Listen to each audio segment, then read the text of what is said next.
Electrical power and joules law. क्या होता है इलेक्ट्रिकल पावर? पोटेंशियल डिफरेंस पढ़ाया है बच्चों? तुम लोग को पोटेंशियल डिफरेंस पढ़ाया है? बोलो यस और नो। पोटेंशियल डिफरेंस पढ़ाया है? V is equal to work done per unit charge. बोलो यस और नो। बोलो बिल्कुल पढ़ाया है। अब इलेक्ट्रिकल पावर सुनो, अगर मैं P वाला वेक्टर देखूं तो power is equal to work done per unit time. यहां पर वर्क डन किसके बराबर? तो आपने कहा QV, तो ये पावर किसके बराबर? P is equal to QV upon T। और तुम जानते हो कि sir ji Q upon T, sorry Q upon T is I, Q upon T equal to I। तो पावर किसके बराबर? P is equal to VI के बराबर। बोलो ओके की रिपोर्ट आ गई। बोलो डन हो गया मेरे बच्चों। ऐसा है या नहीं है? पहले बोल दो ऐसा है या नहीं है। बिल्कुल ऐसे ही है, बिल्कुल ऐसे ही है। ठीक है, तो ये तो हो गया पावर, इलेक्ट्रिकल पावर है। हाँ ध्यान में रखना, ये क्या है भाई? इलेक्ट्रिकल पावर है। आपने कहा हाँ सर, इसमें अब कोई टेंशन वाली बात नहीं है। एनर्जी का ट्रांसफर होने का रेट जो है वो पावर कहलाता है। जैसे देखो इधर देखो, ये एक बैटरी है ना, ये बैटरी इसको दे रही है एनर्जी, ये एनर्जी गई कहां पर? बल्ब में। बल्ब रोशन हो गया, बल्ब रोशन होने के बाद इलेक्ट्रॉन ऐसे इनफ्लो हुआ और होने के बाद कहां आ गया? ये बैटरी में आया। अब बैटरी क्या कर रही है? दोबारा उसको एनर्जी दे रही है, फिर ये दौड़ रहा है। अरे यार क्या बोलते हो? ऐसे ही है ना भाई, ऐसे ही है मेरे बच्चों। डन हो गया। पावर डेसिपेशन की क्या तरतीब है और उसको हम कैसे समझेंगे, पहले इसको बहुत अच्छे तरीके से देखना होगा। जैसे पावर डेसिपेशन का सबसे बेसिक जो हमारे पास फंडा है ना, वो है करंट का। करंट, जितना ज़्यादा करंट होगा पावर उतना ज़्यादा डेसिपेट होगा। इसको अच्छी तरह याद रख लें। जैसे कि एक कंडीशन में तुम्हें ऐसे बता दूं, ये इलेक्ट्रिकल वाला है यहाँ पर मौजूद है, एनर्जी इन रेजिस्टर। बिल्कुल ठीक है, ठीक है। तो एक तो ये हो गया। अब पावर डेसिपेशन में हम रेजिस्टर में दो तरीके से काम कर सकते हैं। Number one,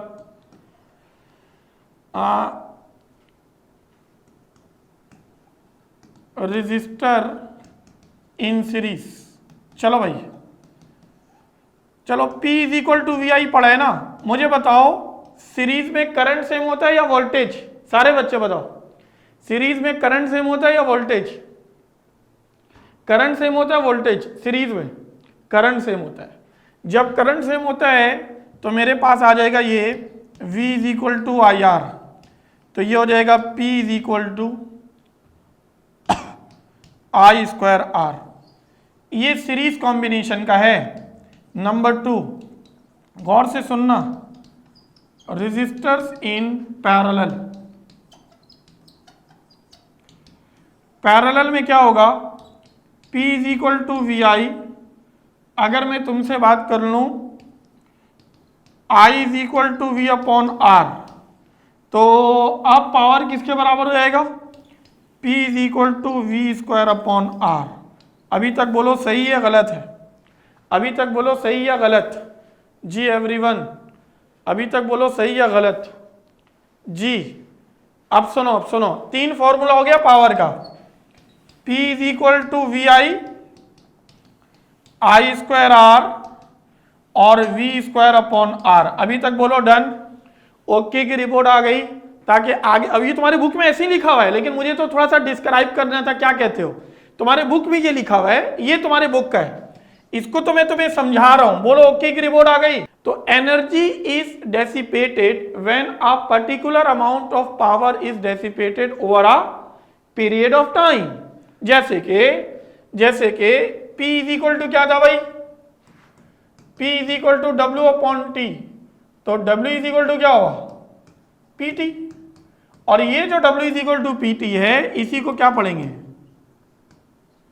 energy power into time. बोलो ये बात समझ में आई? Energy power into time. Bareera बोलो। खदीजा डन हो गया। एवरीवन मेरे बच्चों चैंपियंस। ओके मनाहिल, अब गौर से सुनना, अगर ये ठीक है तो मेरे पास क्या कंडीशन आएगी, पहले सुनो। मैं इस एनर्जी को हीट की सूरत में एच भी लिख सकता हूं, और पावर का 3 फॉर्मूला है, वी आई टी, फिर इसी को आई स्क्वायर आर टी, फिर इसी को V square upon R into T. बोलो सही लिखा गलत लिखा? बोलो बच्चों सही लिखा गलत लिखा? जी एवरीवन सही लिखा गलत लिखा? जी एवरीवन सही लिखा गलत लिखा? तो आपने कहा सर वो तो तीनों ये एज इट इज था, यहाँ पे रखने के, ये 1, ये 2 और ये 3। अब जहन में रखना, इसमें से जो दूसरा वाला है ना, ये हकीकत में क्या है? जी जूल्स लॉ है। सर टी आपने इसी फॉर्मूले का लगाया है सर? हाँ बिल्कुल इसी फॉर्मूले का टी है, बाकी अब पीछे से मैं टी एज इट इज है और पी की वैल्यू में पीछे वाले स्लाइड से लाके पुट किया। बोलो सही? मनाइल ओके, बरीरा खदीजा ओके की रिपोर्ट आ गई मेरे बच्चा, क्या बात है। चलो चैंपियंस एवरीवन, चले मेरे बच्चे। जूल्स लॉ क्या है? व्हेन एन इलेक्ट्रिकल करंट या इलेक्ट्रिक करंट पास थ्रू आ, जी बेटा क्या लिखा हुआ है? थ्रू अ कंडक्टर, एच हमारे पास हीट है, एच हमारे पास क्या है मेरा बच्चा?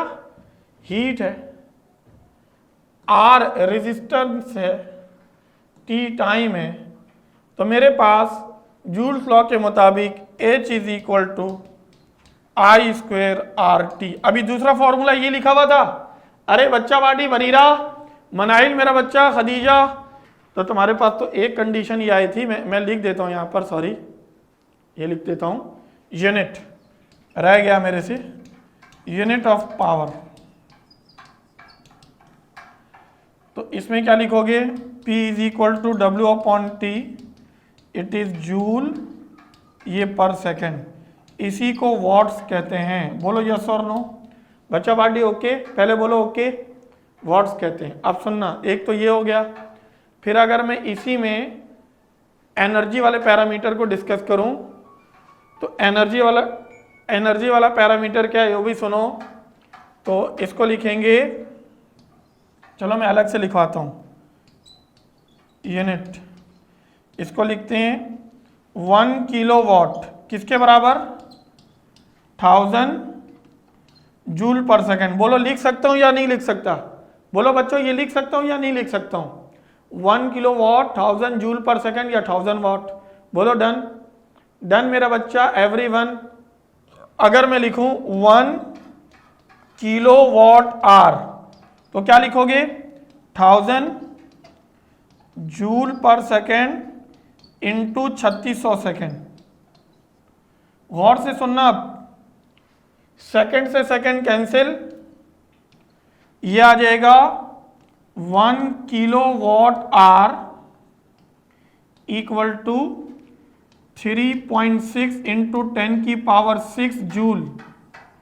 इसको हम पढ़ते हैं कमर्शियल यूनिट ऑफ एनर्जी, और इसी यूनिट से हमारे घरों में बिजली का बिल आता है, इसी यूनिट से हमारे घरों में बिजली का बिल आता है। हाँ क्लैरिटी होनी चाहिए। क्या बात है बच्चा बाड़े? डन हो गया। एग्जाम्पल नंबर क्या है बेटा? एग्जाम्पल नंबर हमारे पास 4 में एनर्जी गिवन है, मतलब हीट गिवन है या एनर्जी गिवन है कितना? 100 joule of heat is produce each second time t is equal to 1 second, और रेजिस्टेंस की वैल्यू है 4 ohm resistance. Find the potential difference मतलब V अक्रॉस द रेजिस्टर। इसको सॉल्व करने गए तुम्हारे पास क्या होगा मेरे बच्चों? बोलो डाटा के मुताबिक वी नो डैट, हाँ भाई डाटा के मुताबिक, तुम्हारे बुक में बहुत बड़ा काम किया हुआ है, मैं सिंपल करा रहा हूं। इसमें हो जाएगा H is equal to V square upon R into T. अगर तुम V को अलग करोगे तो ये हो जाएगा H R upon T square. H की वैल्यू 100, R की वैल्यू 4, टी की वैल्यू 1, 400, ये वी स्क्वायर है। अगर सामने से स्क्वायर खत्म करोगे तो टेकिंग रूट, ये रूट के अंदर 400, V is equal to 20 volt. आया नहीं आया?